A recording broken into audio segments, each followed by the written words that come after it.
Peut-être je voudrais prier avant qu'on démarre. Seigneur, on veut te demander que tu nous éclaires aussi dans ta parole encore ce soir. Tu nous y conduises.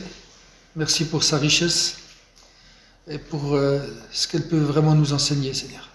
Et merci pour son actualité dans notre quotidien. Amen. Alors, livre d'Esdras, on a fait le chapitre 1. Le chapitre 1, c'était l'édit de Cyrus, roi de Perse, qui dit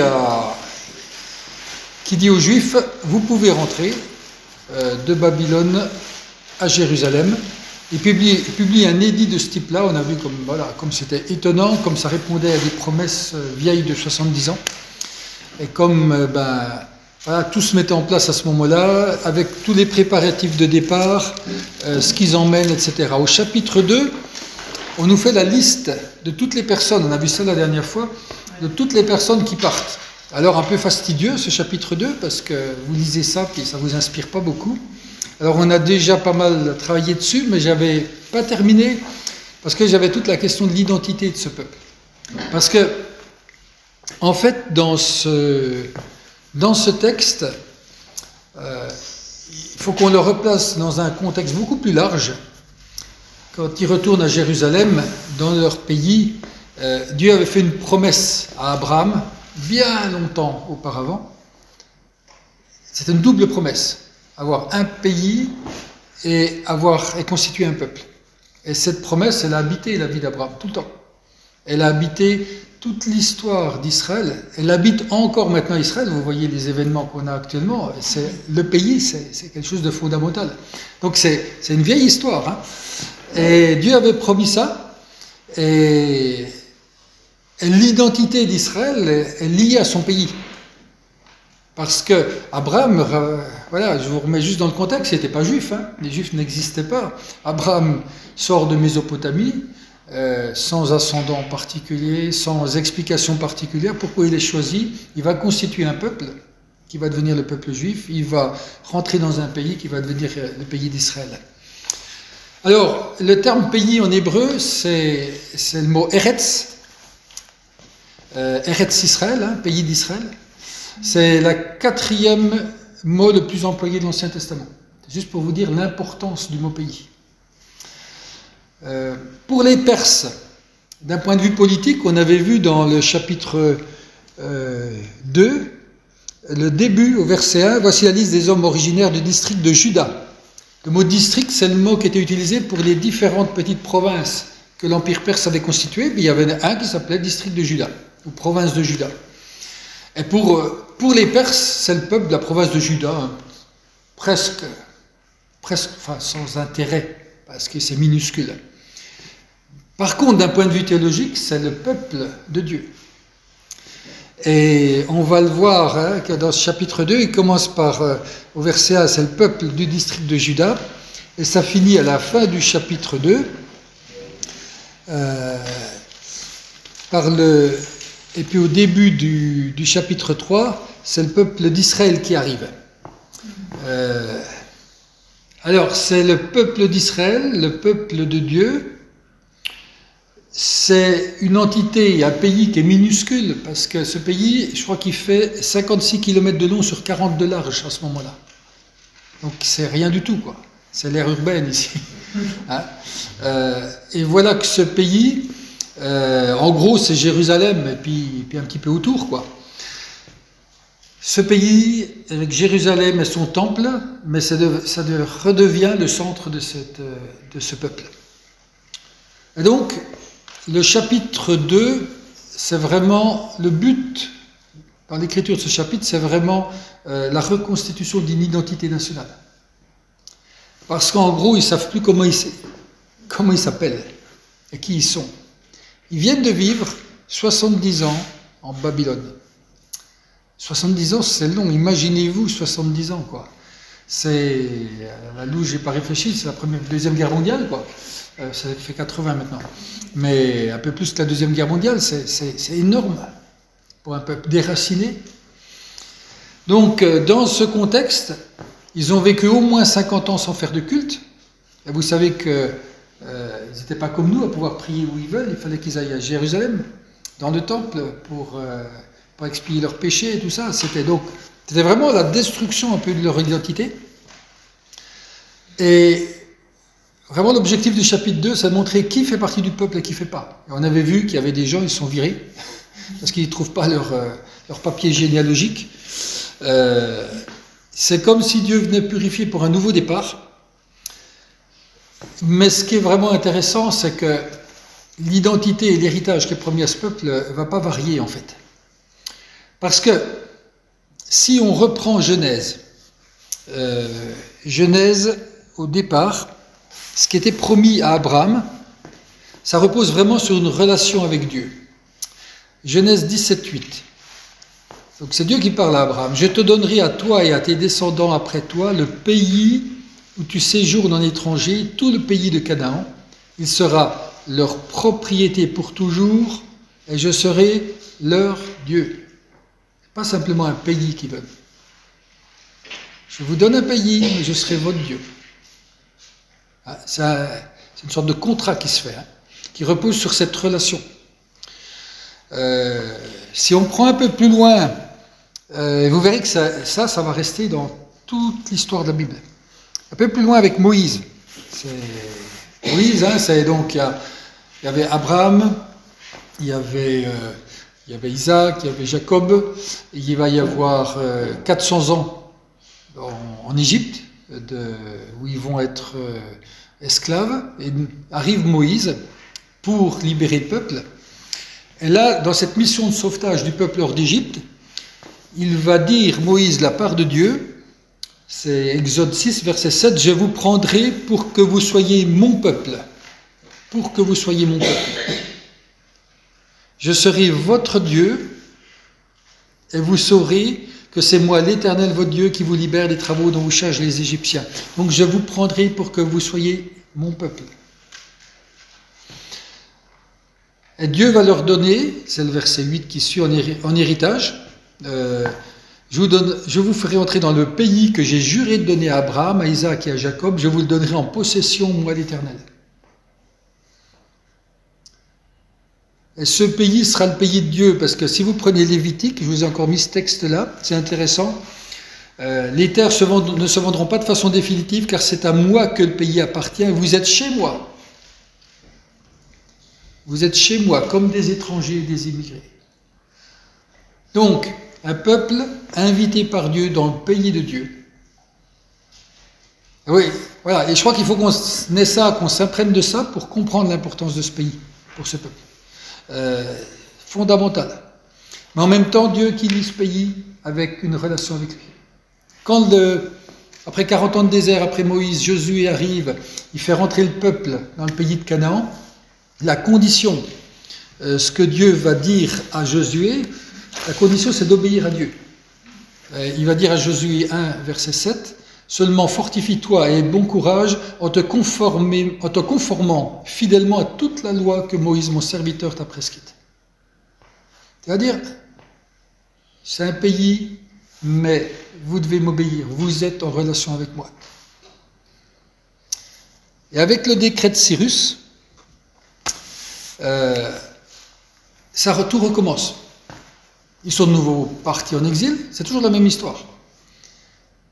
Il y a un décret de Cyrus qui dit vous pouvez rentrer. Et pour que ce décret s'applique, il faut que le peuple ait foi dans ce Dieu qu'il appelle. Parce que plus que dans le décret de Cyrus, c'est qu'il ait foi dans les promesses de Dieu. Ça faisait 70 ans qu'ils attendaient. Et il y a tout d'un coup le déclic. Et il faut cette dimension de foi. Sinon le peuple ne partira pas.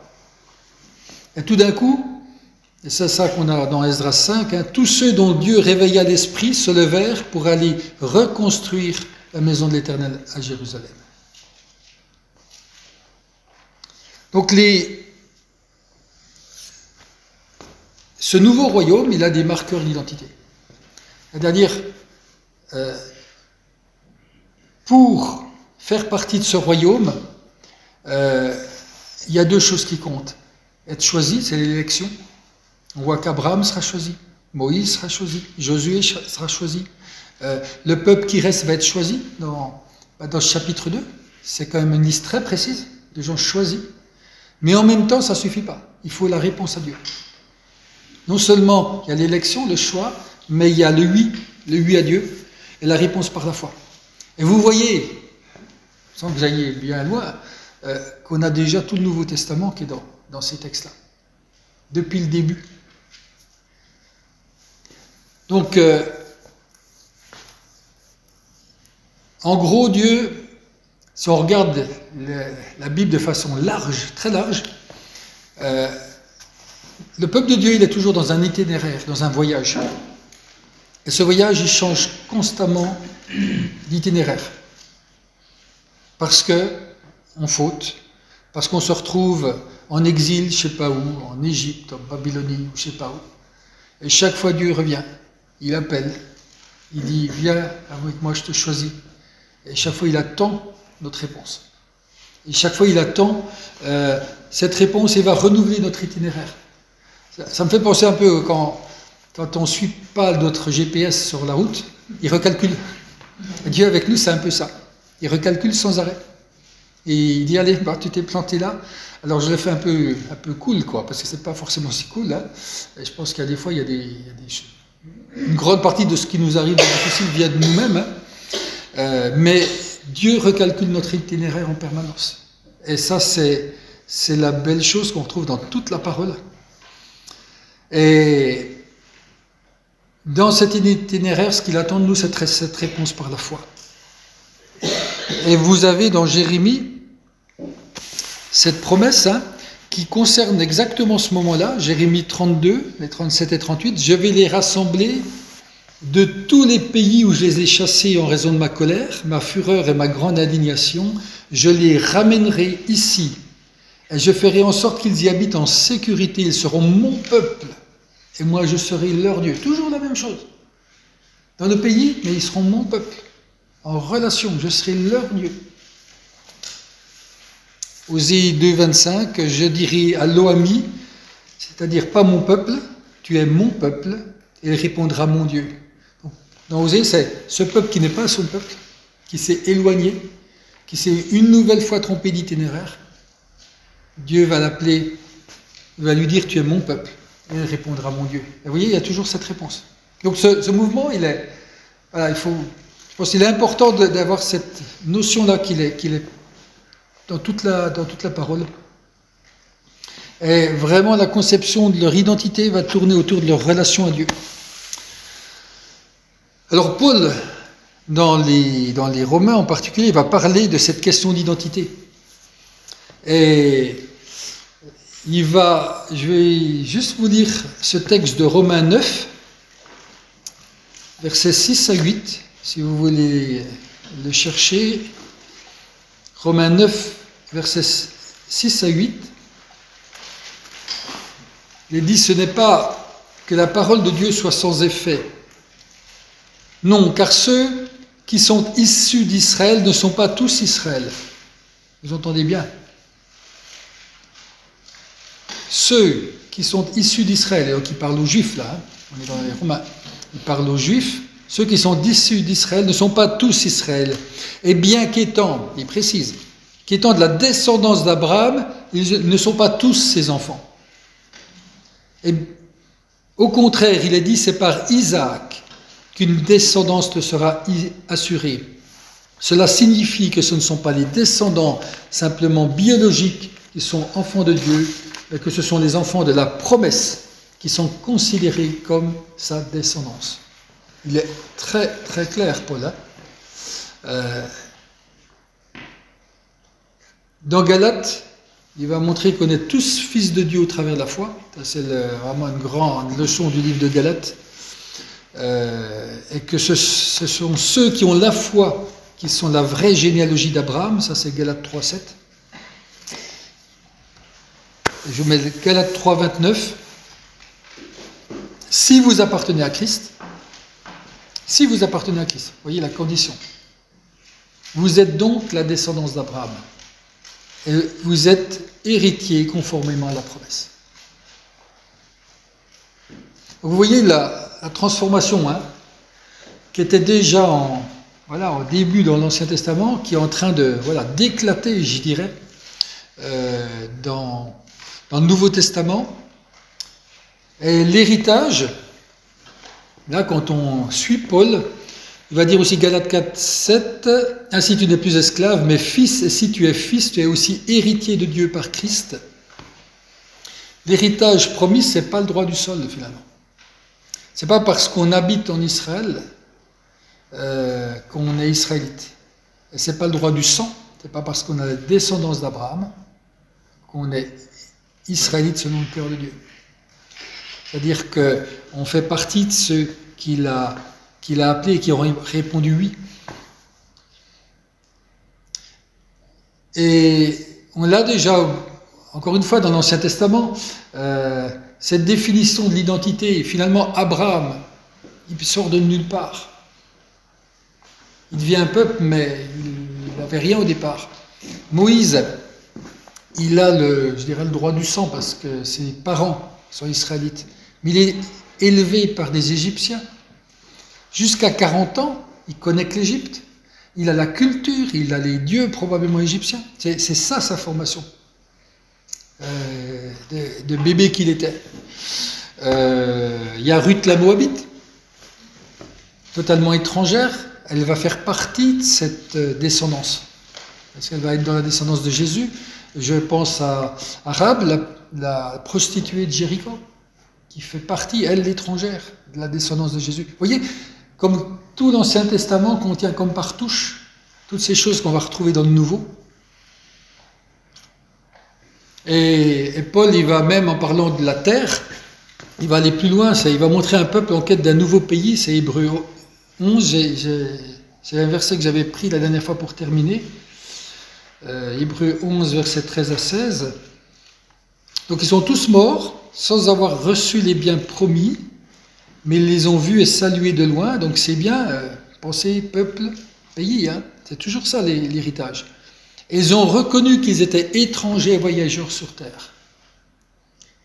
Ceux qui parlent ainsi montrent qu'ils cherchent une patrie. Normalement, les Hébreux, ils sont en Israël. S'ils avaient eu la nostalgie de celle qu'ils avaient quittée, ils auraient eu le temps d'y retourner. Mais en réalité, ils désirent une meilleure patrie, c'est-à-dire la patrie céleste. C'est pourquoi Dieu n'a pas honte d'être appelé leur Dieu, car il leur a préparé une cité.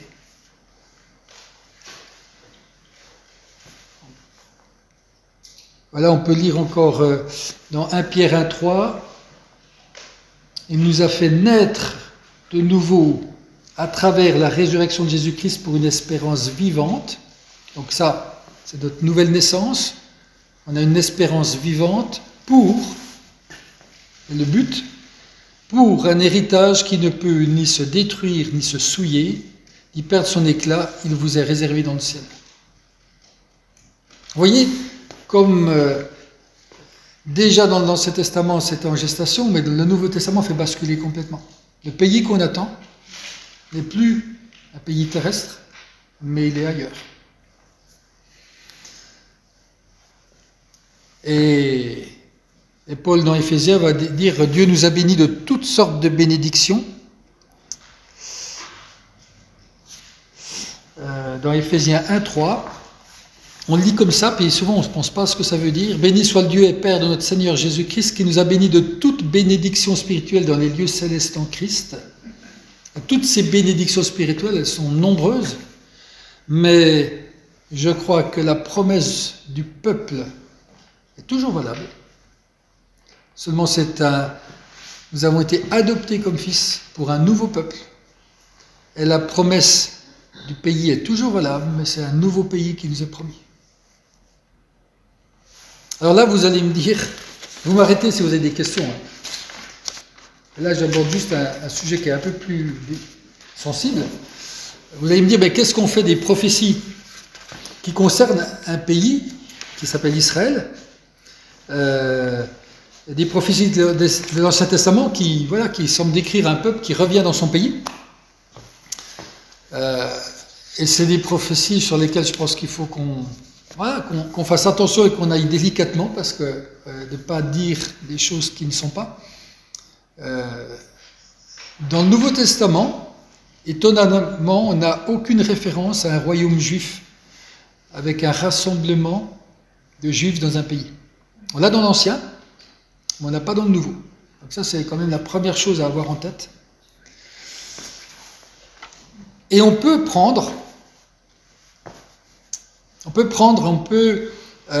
interpréter les prophéties de l'Ancien Testament de façon aussi très,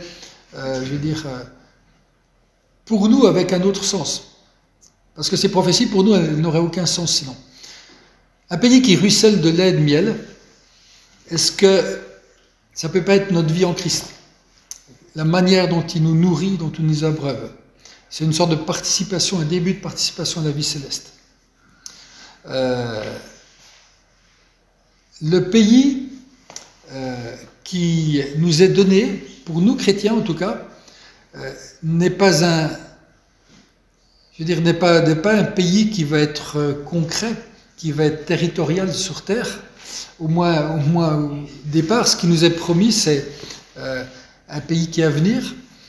Est-ce que on peut même se demander, probablement pour moi, ce pays, c'est un territoire spirituel, c'est une nouvelle communauté qui se rattache à un territoire spirituel, mais nous, on n'a pas de promesse d'un pays concret en tant que chrétien. Autant Israël trouve la présence de Dieu et son héritage dans le pays de Canaan, autant de nouvel Israël, pour moi, va trouver la présence de Dieu en Jésus et son héritage éternel dans l'attachement à Jésus. Jésus, quelque part, est ce nouveau pays pour nous. Et l'Église est le nouveau temple de Dieu. Alors, je crois là où on doit faire attention avec les prophéties de l'Ancien Testament sur le retour d'Israël, c'est que l'État juif n'est pas le peuple exclusif de Dieu. Je ne dis pas qu'il n'est pas le peuple de Dieu, il n'est pas le peuple exclusif. Il y a aussi nous. C'est ce que Paul dit, car ceux qui sont issus d'Israël ne sont pas tous Israël. C'est ce qu'on a lu tout à l'heure. Le peuple de Dieu est devenu beaucoup plus large. La promesse du pays, je crois, est vraiment devenue spirituelle pour nous tous chrétiens. Et je crois que c'est là qu'on doit faire attention. Moi, je crois personnellement que Dieu n'a pas abandonné son peuple d'Israël. Ça, je suis persuadé de ça. Il ne peut pas l'avoir abandonné, il ne renie jamais ses promesses. Mais ce pays auquel ils peuvent être tant attachés, et on comprend vu l'histoire, je pense que nous-mêmes, on a compris que c'était beaucoup plus large. On a compris que nous, on ne va pas s'attacher à ce pays de cette manière-là, parce que le pays qui nous est promis, c'est cette vie éternelle avec lui, cette vie dans sa présence. Et je pense qu'il faut faire attention quand on se base sur ces prophéties-là, de se dire, Dieu ne renie jamais ses promesses, c'est clair, mais en même temps, il a prévu tellement plus grand, tellement plus beau, tellement plus juste extraordinaire.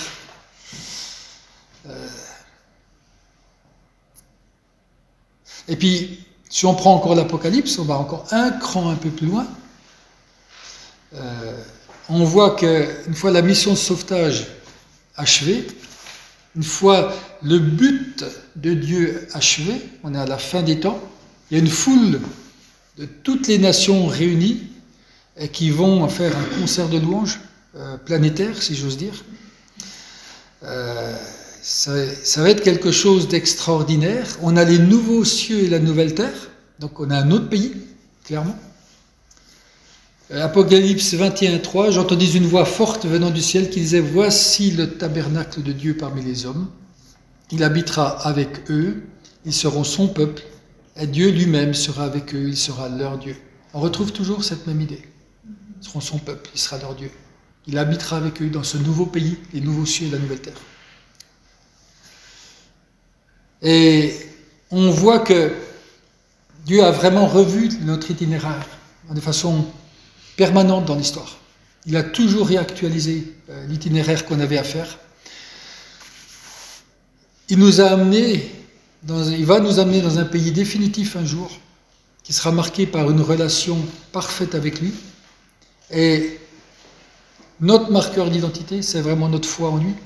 C'est ça qui nous fera entrer dans le pays, et rien d'autre. Rien d'autre que notre oui à ce choix qu'il nous propose.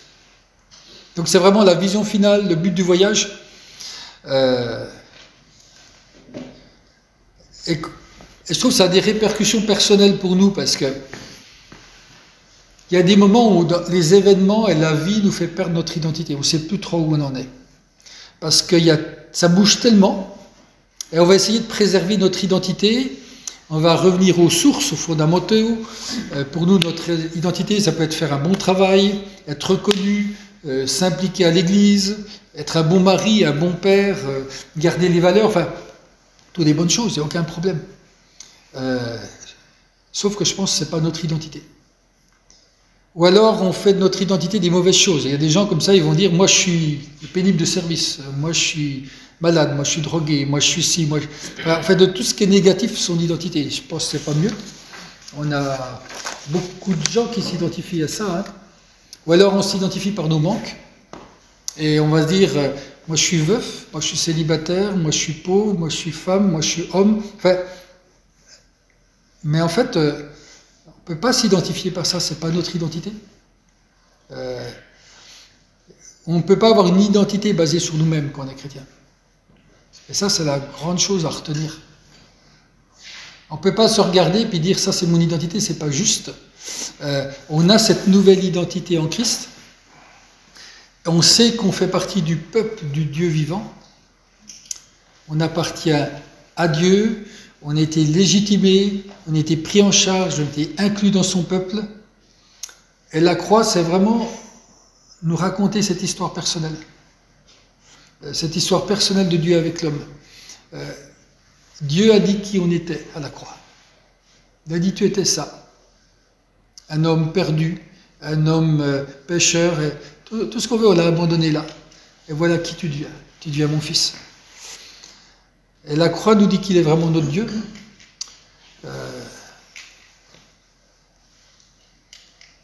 Notre relation avec Christ nous donne les privilèges d'être fils de Dieu.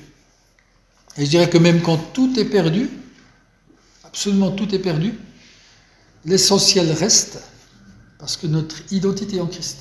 Qui nous sommes, ça c'est donné par Christ. Et ça bougera jamais. C'est la seule chose solide. Tout le reste un jour disparaîtra. Et donc, mon identité et mon héritage sont garantis à vie. C'est ce que Pierre disait, c'est un héritage qui ne peut pas souiller, ni se corrompre, ni se détruire. Et on comprend mieux ce que ça veut dire. Il a transformé, il nous a mis dans un peuple qu'à l'Église. Il nous a mis en projection d'un pays dans lequel on va habiter, qui est juste non corruptible. Et c'est, je crois, la grande nouvelle de cette identité qui est retrouvée chaque fois qu'on s'est perdu, comme dans Esdras 2, qu'on est choisi par Dieu, qu'on est rappelé et qu'on arrive, Dieu nous redonne cette identité. Alors, je ne sais pas si vous aviez des questions sur cette partie-là.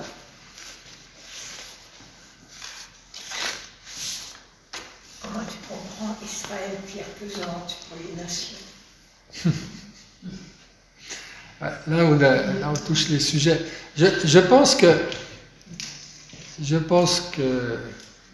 clairement, il y a ce choix et cette élection ont posé deux problèmes. Pour certains, c'est une injustice. Comment Dieu peut choisir?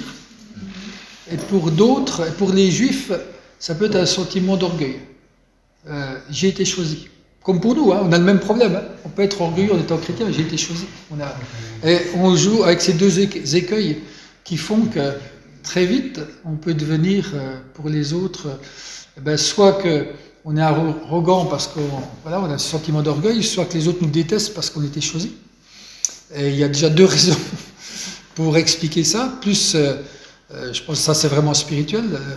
Il y en a un qui veut surtout pas. Ce peuple choisi qui va le détruire.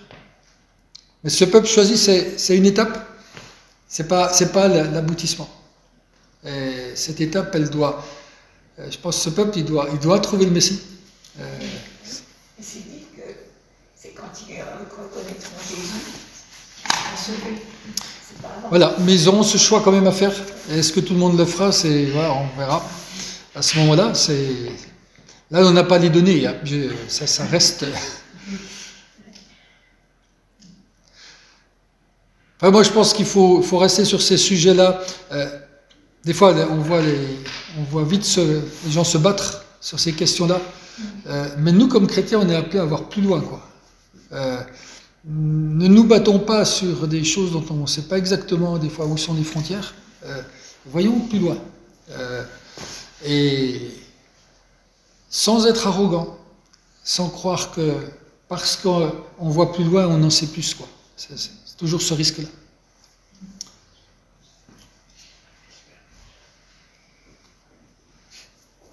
D'autres questions?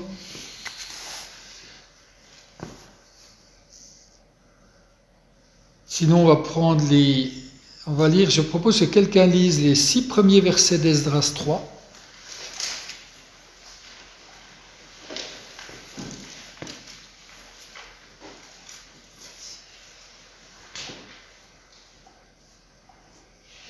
Qui voudrait lire cette partie-là?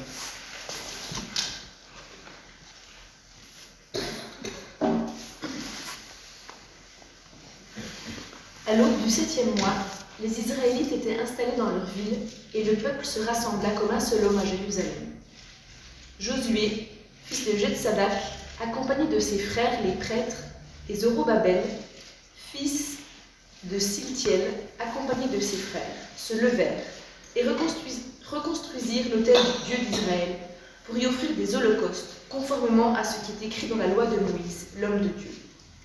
Ils rétablirent l'autel sur ses fondations, malgré la peur que leur inspiraient les populations installées dans la région, et ils y offrirent des holocaustes à l'Éternel, les holocaustes du matin et du soir. Ils célébrèrent la fête des tentes, conformément à ce qui est écrit, et ils offrirent jour après jour des holocaustes, suivant le nombre fixé pour chaque jour. Après cela, ils offrirent l'holocauste perpétuel, les holocaustes des débuts de mois, et toutes les fêtes consacrées à l'Éternel, ainsi que ceux de toute personne qui faisait des offrandes volontaires à l'Éternel. Dès le premier jour du 7e mois, ils commencèrent à offrir des holocaustes à l'Éternel, alors même que les fondations du temple de l'Éternel n'étaient pas encore posées. Voilà, merci beaucoup. Ces 6 premiers versets, ça fait la première partie du chapitre, et après tout le reste, c'est la deuxième partie. La première partie, c'est construction de l'autel. La deuxième partie du chapitre 3, c'est une bonne année après, construction du temple. C'est juste pour que vous ayez une vue un peu synthétique du chapitre. C'est intéressant que le chapitre 3 vienne après le chapitre 2, vous me direz, c'est pas difficile à dire, mais une fois qu'on sait qui est ce peuple, une fois qu'on sait que son identité, c'est le fait d'être en relation avec Dieu, qu'on a ça en tête, c'est en filigrane, on est bien d'accord dans ce qui est écrit.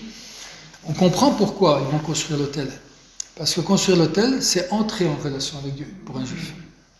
C'est juste logique. C'est juste logique. Alors, ça démarre bien. Il y a tous les ingrédients, comme j'ai mis, d'un bon démarrage. Alors, je vais juste vous mettre, j'ai remis ça, ce que j'avais mis la dernière fois, pour que vous voyez que, en fait, dans les premiers retours, Esdras 2, 538, construction de l'autel et des fondations du temple, vers 536, 37, ça dépend de quoi on parle. 537, c'est l'autel. C'est juste pour que vous voyez une vue d'ensemble, au niveau historique. Les ingrédients d'un bon démarrage. Alors, à l'aube du 7e mois, le peuple se rassembla comme un seul homme à Jérusalem. Moi, j'aime beaucoup ce démarrage. Ils se sont tout d'abord levés pour reconstruire l'autel. Parce qu'on s'était arrêté, à la fin du chapitre 2, au verset 70, c'est juste avant le chapitre 3, verset 1. Ils s'installèrent dans leurs villes respectives, donc ils arrivent à Jérusalem, enfin dans la région, de même que tout Israël. Donc ils s'installent. Et en 3.1, à l'aube du 7e mois, les Israélites étaient installés dans leur ville, et tout d'un coup, le peuple se rassembla comme un seul homme à Jérusalem. Parce qu'on aurait pu dire, ils sont installés, maintenant ils sont tranquilles, ils ont tout ce qu'ils veulent, ils sont retournés dans leur pays. Et puis, ils vont se la couler douce, hein, ils ont chacun son petit pavillon, et puis on est tranquille. Mais l'histoire n'est pas finie. Et il y a un nouveau mouvement, c'est le peuple se rassemble comme un seul homme à Jérusalem. Ils avaient eu besoin d'un minimum d'installation, d'installer leur famille, mais ça peut vite être un piège, l'installation. Et rester dans quelque chose où un certain matérialisme puis individualisme va se mettre en place et qui peut être vite fatal à la communauté. On a vu que ce peuple avait été réveillé par l'Esprit de Dieu, ça c'est au chapitre 1. Et c'est, je pense, pour ça qu'ils se rassemblent comme un seul homme à Jérusalem. Ils évitent ce piège-là, ils vont se mettre au boulot, et pas n'importe quel boulot, parce qu'ils se lèvent et reconstruisent le temple de Jérusalem. L'autel qu'ils vont reconstruire, ça a du sens. Parce que l'autel, déjà, ça symbolise le fait de revendiquer le pays. Quand Abraham arrive, Genèse 12, il commence de rentrer dans le pays, il va jusqu'à Sichem. Genèse 12, verset 7, je vous lis, l'Éternel apparut à Abraham, il dit, c'est à ta descendance que je donnerai ce pays. Donc il vient d'arriver. Hein. Il fait ses premiers pas dans le pays. Et là, point, Abraham construisit là un autel en l'honneur de l'Éternel qui lui était apparu. Donc, il entre dans le pays, Dieu lui parle, il dit, je vais te donner ce pays, Abraham construit un autel, comme pour marquer la promesse. Et quand ils reconstruisent l'autel là, les Juifs connaissent le Pentateuque, hein. Et donc ils connaissent ces épisodes-là et ça a du sens. Reconstruire l'autel, c'est revendiquer le pays, c'est se le réapproprier. Mais la deuxième chose, c'est que cet autel, c'est l'autel des holocaustes. Le but, c'est pour rendre un culte à Dieu, pour y offrir des holocaustes. Offrir des holocaustes, c'est rendre un culte à Dieu. Et ils vont rétablir le système des sacrifices à ce moment-là. Et le peuple se lève parce qu'ils ont un projet commun. Et ce projet commun qui les unit, c'est rendre un culte à Dieu. Et je crois que c'est la vraie raison de pourquoi le peuple se lève. Je crois que c'est la même chose pour l'Église.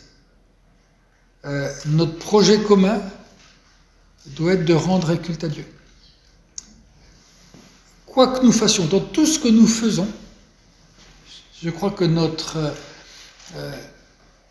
vision commune, c'est rendre un culte à Dieu. Quelle que soit notre action et notre implication, c'est pour honorer notre Dieu. C'est pour faire de son nom quelque chose d'important, de glorieux. Et je crois que on a besoin de ces objectifs qui sont clairs dans notre vie parce que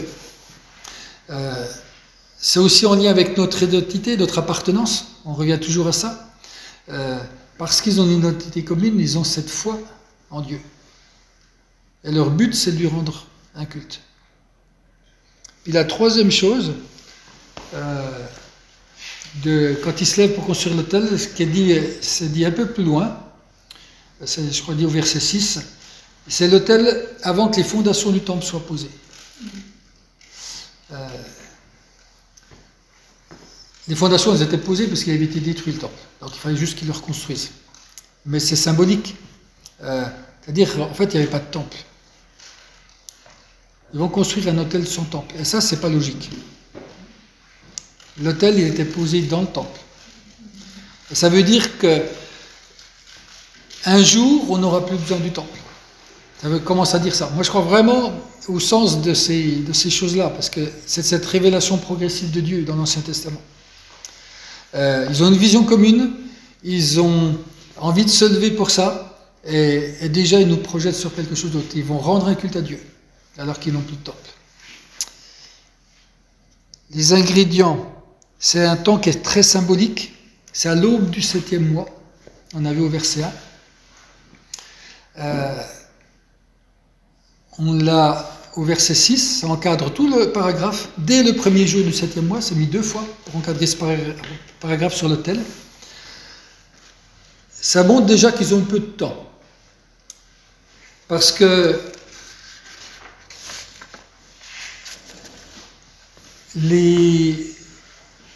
s'ils remettent les sacrifices en route le 7e mois, ça veut dire qu'ils ont dû bâtir l'autel au plus tard le 6e mois.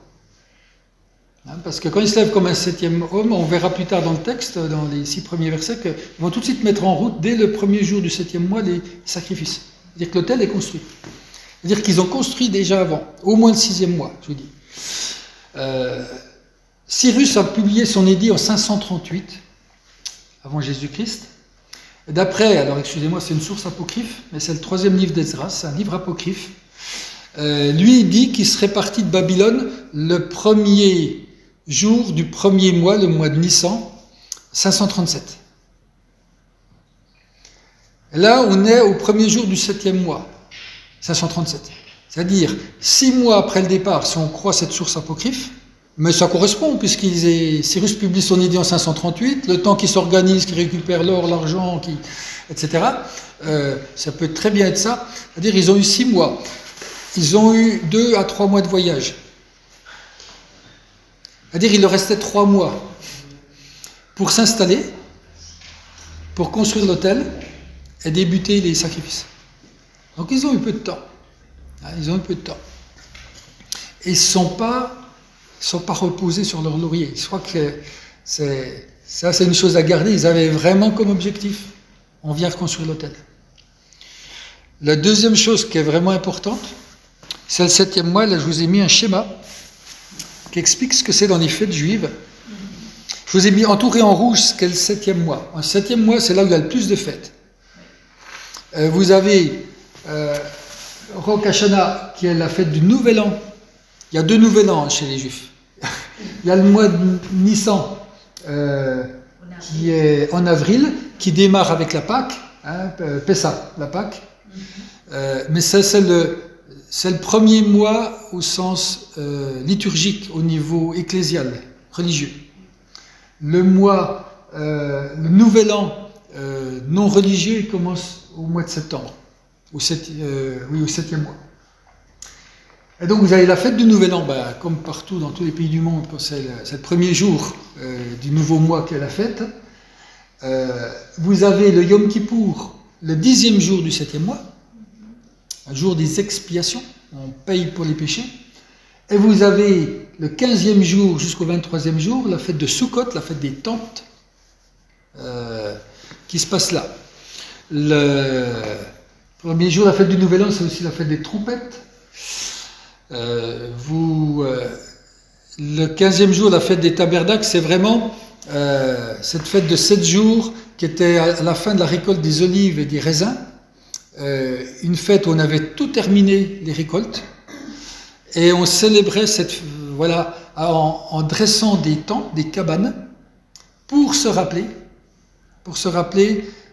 la sortie d'Égypte, le temps dans le désert où on était sous des huttes et des cabanes, et comment Dieu avait pris soin de nous, comment Dieu s'était occupé de nous. Ça durait 7 jours, et tout le monde reconstruisait sur son toit une petite cabane, et puis on dormait sous la tente. Et donc il célèbre ça pendant comme une fête pour ses 40 ans. C'est vraiment une belle fête, la fête. Ça correspond à notre fête des récoltes à nous, au mois d'octobre. Moi je trouve intéressant qu'on a les 3 grandes fêtes qui restent. Pâques, Pentecôte, et puis la fête des tentes, c'est les 3 plus grandes fêtes parce que c'est les fêtes où il y a pèlerinage à Jérusalem. C'est 3 fêtes où il y a pèlerinage. Et on les a gardées dans notre calendrier chrétien. Je trouve ça a du sens. Donc une fête joyeuse, enthousiaste, entre le Nouvel An plus la fête des tentes, il y avait de la joie. Après, il y avait le Yom Kippour au milieu, qui était, c'était le grand pardon. Et donc, c'est une fête de pèlerinage, c'est aussi pour ça qu'ils vont à Jérusalem.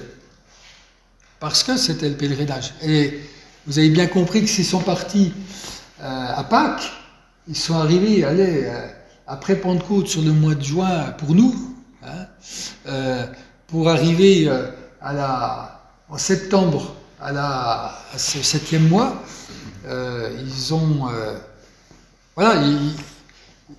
c'est la première fois qu'il y avait la possibilité de faire une fête de pèlerinage à Jérusalem. Et ils en profitent.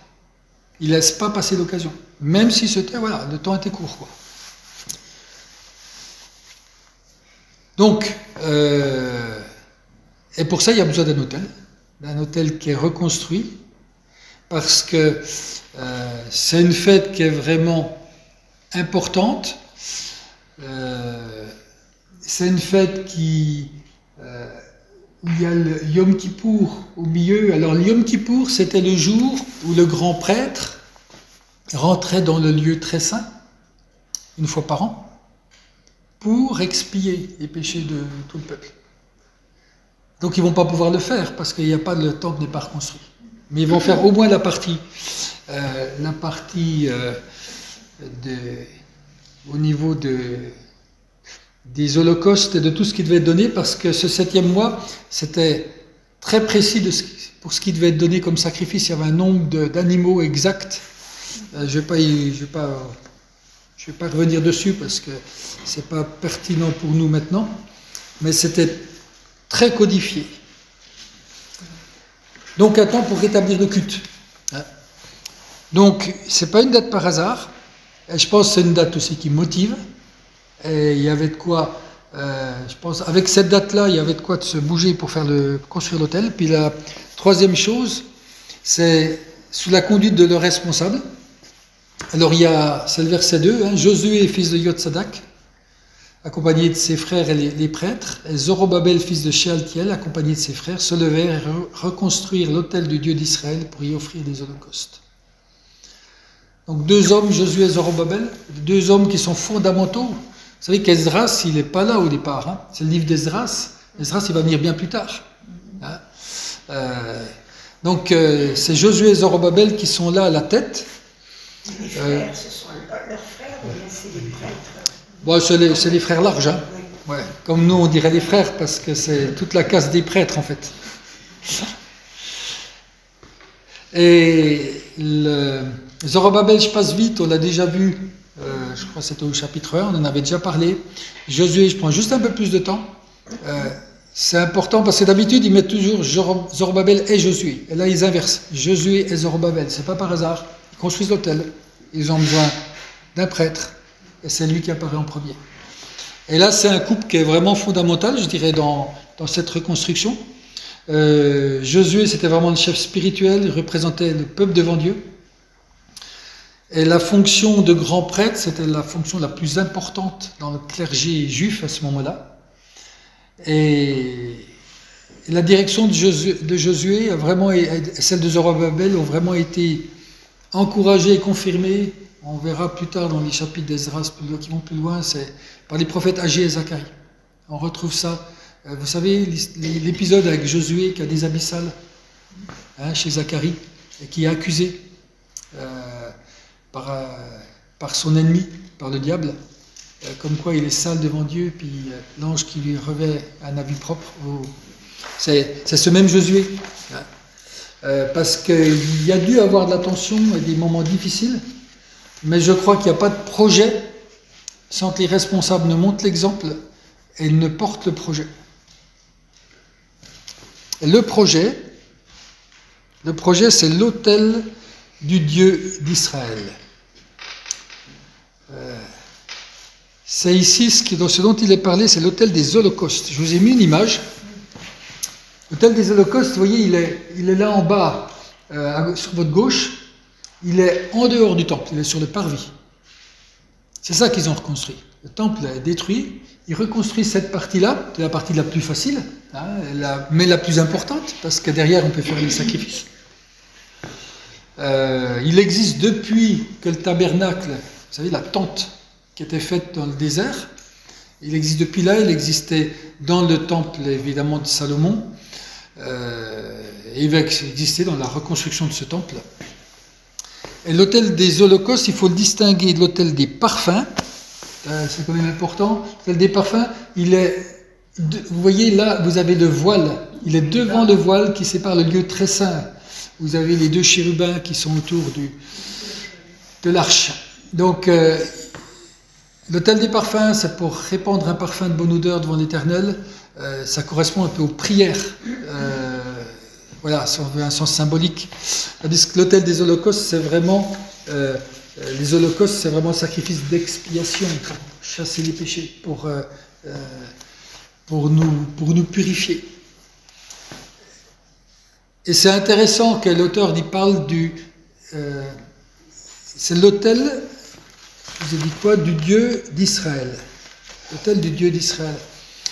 Ils venaient de Babylone, ils étaient en contact permanent avec des dieux païens. À Babylone, il y avait 50 temples dans la ville, qui sont mentionnés dans les textes anciens. Il y avait 180 sanctuaires en plein air pour le dieu Ishtar, 300 constructions pour le dieu Ijiji et 1200 pour le dieu Anunnaki. Juste pour vous dire, il y avait des faux dieux partout, quoi. Ça, c'est la réalité de leur quotidien. Et eux n'avaient rien. Et leur pays est contaminé pareil, il ne faut pas se faire d'illusions. 70 ans sans culte, il y a des autels partout, des faux dieux partout. Et là, il insiste bien l'auteur, il dit l'autel du Dieu d'Israël. Parce qu'il n'y en a qu'un. Il n'y en a qu'un dans le monde entier, hein. Un seul. Et je crois que ça fait partie de cette volonté de retrouver une identité, centrée sur cette relation à Dieu. Un peuple, mon Dieu. Donc le projet, c'est l'autel du Dieu d'Israël. Alors, l'objectif de la construction, c'est pour y sacrifier cet autel des holocaustes. Autant dans les textes avant, quand tout est décrit sur les autels, sur les constructions du temple, du tabernacle, il y a des dimensions de toutes sortes. À la réunion de prière du jeudi soir, on a lu récemment tous ces textes avec toutes ces dimensions. Autant là, il n'y a aucune mention de dimension. Alors ils ont peut-être repris les anciennes. En fait, le problème n'est pas là. Il n'est pas dans comment vous allez le faire, vous allez sacrifier des holocaustes. Le but, c'est pour y sacrifier des holocaustes. Et c'est uniquement le but qui est mis en évidence dans ce passage. Et l'holocauste, c'est vraiment le sacrifice le plus fréquemment offert. C'est pour le pardon des péchés, pour permettre la présence de Dieu. Et on revient toujours sur cette idée-là, permettre cette relation avec Dieu. C'est l'objectif de la construction et c'est l'autorité qui sous-tend le projet. Au verset 2, c'est marqué conformément à ce qui est écrit dans la loi de Moïse. C'est vraiment ce qui est écrit dans cette loi qui doit faire autorité. Et c'est rien d'autre. Et là aussi, c'est important. Un peuple qui n'avait plus... qui ne savait plus trop où il en était, c'est la loi qui est remise au centre. Et je crois que autant il a fallu un écrit de Cyrus pour permettre le projet de construction, mais c'est ce qui est écrit dans la loi de Moïse qui va permettre le rétablissement du culte. Parce qu'il fallait plus que l'édit de Cyrus. Il fallait les écrits de Moïse pour pouvoir remettre ça en route. Et c'est cette autorité écrite qui est la plus pertinente pour ce peuple.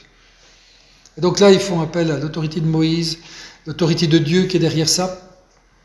Et ça raccroche ce nouveau peuple dont l'identité est en cours de formation, je dirais, à toute l'histoire qui précédait. Et il va désigner Moïse comme l'homme de Dieu dans ce texte. Et c'est pas par hasard, hein. Vraiment, il appuie pour que ça soit clair sur quelle est l'autorité derrière tout ça. Et l'achèvement du projet d'autel, c'est la suite des versets 3 à 6. On a au départ, qu'est-ce qui est utile pour le démarrage? On a le projet au verset 2. Et puis 3 à 6, c'est, voilà, qu'est-ce qui s'est mis en place? Et au verset 3, il est dit de rétablir l'autel sur ses fondations, malgré la peur que leur inspiraient les populations installées dans la région. Heureusement qu'ils avaient un projet passionnant, heureusement qu'ils étaient motivés, heureusement qu'ils avaient des responsables respectés, heureusement qu'ils avaient l'autorité de la parole, de la loi de Moïse, parce que je crois qu'ils n'auraient pas tenu. Sans tout ça, la crainte de ces peuples autour, alors ils ne sont pas identifiés, on les retrouve plus tard au chapitre 4, je ne rentre pas maintenant dedans puisqu'ils ne sont pas identifiés, on les verra plus tard.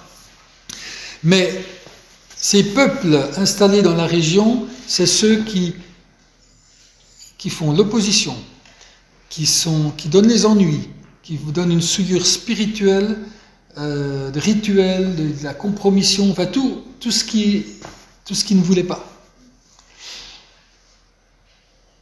C'est vraiment une menace contre ce peuple, qui, je vous dis, est encore fragile dans qui il est, dans son identité. D'ailleurs, on verra qu'un peu plus tard, quand ils vont reconstruire le temple, la peur de ces peuples installés va faire que le projet s'arrête pendant 16 ans. 16 ans, c'est quelque chose, hein, dans un projet de construction. Imaginez, ici, on aurait arrêté la construction de l'église pendant 16 ans, on était mal. Hein. Donc c'est voilà, quelque chose qui les a totalement paralysés un peu plus tard. Et là, ils ne se laissent pas paralyser. Et je trouve ça intéressant de le comparer à ce qui s'est passé un peu plus tard. Et malgré une crainte réelle, ils avaient, je pense, ils plaçaient l'autorité au bon endroit. Tout commence avec le décret de Cyrus, quand il est promulgué, et l'action qui va suivre, c'est le retour des Juifs à Jérusalem. Ça, c'est l'autorité de Cyrus. Ensuite, l'autorité accordée par la loi de Moïse va permettre l'action de reconstruction de l'autel et d'offrir les sacrifices. Parce que cette loi de Moïse va leur permettre ça. Derrière, elle induit une action. Et derrière, après ça, il y a les peuples du pays. C'est une autorité concurrente. Et là, ce qui est intéressant, c'est qu'ils ont peur, mais néanmoins, ils vont continuer l'action qu'ils ont entreprise, parce qu'ils placent l'autorité de la parole au-dessus de l'autorité des peuples qui leur font peur. Ça, c'est très important pour nous, dans notre vie. Si on place l'autorité des gens qui nous font peur, des gens qui nous empêchent, au-dessus de l'autorité de la parole, on sera paralysé. Et je crois qu'on doit vraiment réfléchir à qui on fait confiance. Parce que derrière, c'est ça. Hein. Parce que, voilà, un peu plus tard, c'est les peuples du pays qui vont devenir l'autorité et qui vont les empêcher d'agir. Et finalement, quelle est notre véritable autorité? Qui nous empêche d'agir ou qui nous fait agir? Et sauf que c'est important de se poser la question. Ça ne veut pas dire qu'il faut faire n'importe quoi, hein. C'est pas ça que je vous dis. Mais se poser la question, est-ce que des fois, on ne s'empêche pas parce qu'on a peur? Et parce que finalement, on place une autorité au-dessus de celle de Dieu. Parce que des fois, moi, ça m'est arrivé de m'empêcher de parler parce que j'ai eu de la crainte à un moment donné, parce que j'ai placé une autorité au-dessus et que je n'avais pas à le faire.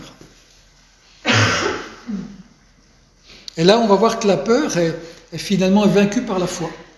Parce qu'ils placent leur foi, pas simplement dans l'édit de Cyrus, mais la foi dans l'autorité de la parole, dans cet appel, dans cette confiance, dans les promesses qui ont été faites, dans 70 ans vous reviendrez, parce que leur foi est placée là-dessus. Ça dépasse leur peur. Et je crois que vraiment on doit se poser la question à qui est-ce qu'on prête, quelle autorité on prête foi, qui fait autorité dans nos vies. Est-ce qu'on permet à Dieu d'effacer la crainte et nous donner la joie? Je vais un peu plus vite là, parce qu'on verra qu'il y aura de la joie dans la construction du temple un peu plus tard.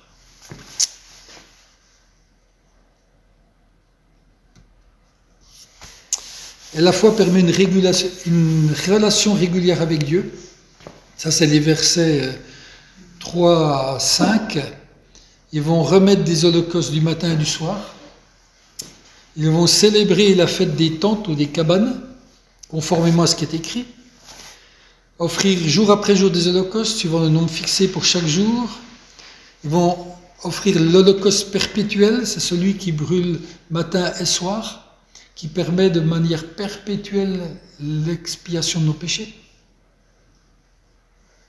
Les holocaustes des débuts de mois, toutes les fêtes consacrées à l'Éternel, ainsi que ceux de toute personne qui faisait des offrandes volontaires à l'Éternel. Vous voyez, ça prend beaucoup de place par rapport à juste, ils ont construit l'autel, quoi.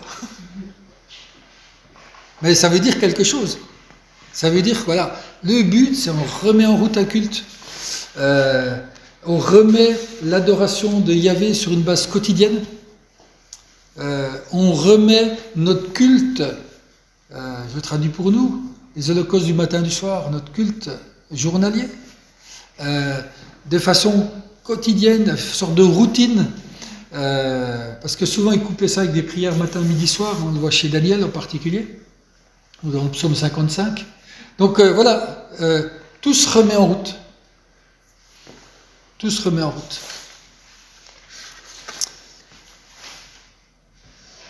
Et puis je termine avec ça, la foi permet le vrai culte. Dès le premier jour du 7e mois, ils commencèrent à offrir des holocaustes à l'Éternel, alors même que les fondations du temple de l'Éternel n'étaient pas encore posées. C'est le verset 6, il se termine par ça, il résume les activités du 7e mois. C'est reconstruit, c'est remis en route, il y a à la fois peur et joie qui se mélangent. Et ça s'est fait quelques mois après le retour, tout cela avant même la construction du temple. Et comme je vous ai dit tout à l'heure, ça démontre que le vrai culte est possible même sans temple. Et pour nous, ça paraît banal. Pour un juif, c'est tout sauf banal. C'est tout sauf banal. Ils ont pris conscience que Dieu est disponible, que Dieu veut être en relation, que Dieu veut être leur Dieu, et qu'ils doivent être son peuple. Ils ont pris conscience de ça. Et ils ont pris conscience que, dans ce verset, que le vrai culte, c'est leur priorité. Et je crois que des fois, pour eux, plus que le temple, plus que la loi, plus que l'autorité et tout ce qui peut exister, finalement, c'est la foi et la relation avec Dieu qui est prioritaire. C'est ça que ça veut nous dire, je crois. Et que ça doit l'emporter sur tout le reste. Alors, je mets ça en conclusion.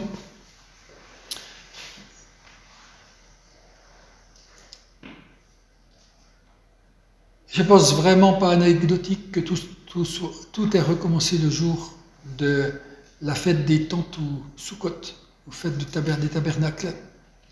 Tabernacle, c'est le mot latin pour dire tente. Hein. Tout est pareil. Hein. Sukkot, c'est hébreu, et tente, c'est français. D'accord ? Donc on dit l'un ou l'autre, on dit la même chose. Parce que c'est vraiment un beau rappel de l'histoire de Dieu dans la théologie biblique, dans tout le panorama de la Bible. Depuis le départ, Dieu veut habiter avec l'homme. Pensez à ça. Il nous avait construit un paradis, le jardin d'Éden, pour habiter avec nous. Paradis parfait, extraordinaire. Et l'homme vivait dans sa présence permanente. Vous connaissez la suite, hein ? On a vu dans l'Ancien Testament, l'homme est toujours en train de dévier. Il part, il change d'itinéraire, Dieu le ramène. Il lui redonne cette identité qui est basée sur la foi et la relation avec lui. Il va aller jusqu'au point où il envoie son Fils pour venir habiter avec nous. Dieu veut habiter avec nous. Ça, c'est la réalité. Ça, c'est la quête de Dieu vers l'homme. Il veut habiter avec nous. Il ne veut pas simplement nous diriger ou nous télécommander depuis là. Il veut habiter avec nous. Il envoie son Fils habiter avec nous. C'est l'incarnation, c'est Jésus sur terre, parmi les hommes. C'est tellement fort qu'à un moment donné, à la transfiguration, Pierre, il va vouloir mettre des soukottes, des tentes, sur le mont de la transfiguration, pour pouvoir habiter avec Dieu. C'est tellement un bon moment. Je veux habiter avec Dieu. À la Pentecôte, c'est le Saint-Esprit qui vient habiter en nous. Il vient tabernacler en nous. Hein? Il vient faire sa tente en nous.